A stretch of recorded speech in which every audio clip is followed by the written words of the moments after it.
Okay, we're here at my house. We had this huge storm, not a lot of thunder, no lightning.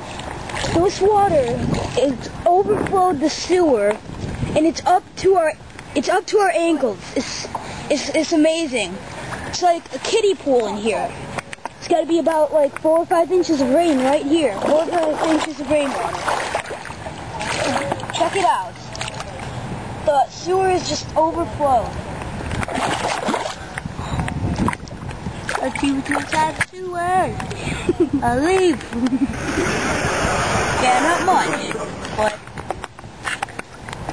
but this is like very amazing. We've never seen this before. It's been a while since this has actually happened. There's usually no floods here because we don't have very many floods in this city. Yeah, true.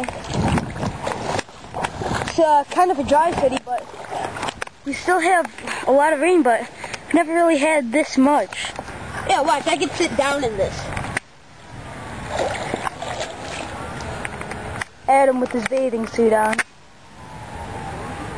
See, it's actually like over his legs. It's pretty amazing.